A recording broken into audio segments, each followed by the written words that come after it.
Last week, Bashar al-Assad's regime killed even more of its own people using chemical weapons. Our missile strike in response to his repeated use of banned weapons was necessary as a matter of U.S. national security interest. We do not want the regime's uncontrolled stockpile of chemical weapons to fall into the hands of ISIS or other terrorist groups who could and want to attack the United States or our allies.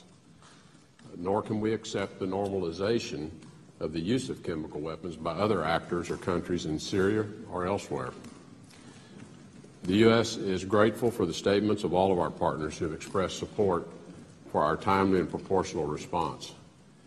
As events shift, the United States will continue to evaluate its strategic options and opportunities to de-escalate violence across Syria. Many nations look to the Geneva process to resolve the Syrian conflict in a way that produces stability and gives the Syrian people the opportunity to determine their own political future. And our hope is Bashar al-Assad will not be a part of that future. If the Astana ceasefire negotiations become effective towards achieving a durable ceasefire, then the Geneva process has the opportunity to accelerate. To date, Astana has not produced much progress.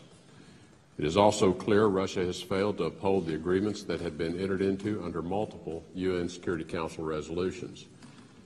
These agreements stipulated Russia as the guarantor of a Syria free of chemical weapons, that they would also locate, secure, and destroy all such armaments in Syria. Stockpiles and continued use demonstrate that Russia has failed in its responsibility to deliver on its 2013 commitment. It is unclear whether Russia failed to take this obligation seriously or Russia has been incompetent.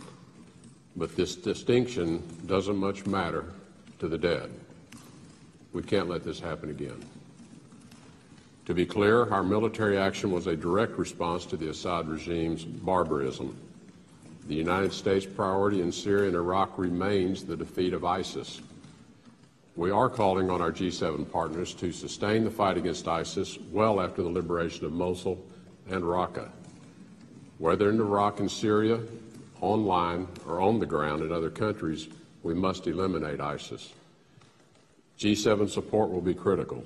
To stabilize Syria, we will need the G7's direct participation, helping settle the conflict in Syria, protecting the civilian population, and committing to reconstruction that eventually will lead to normalcy for a unified Syria.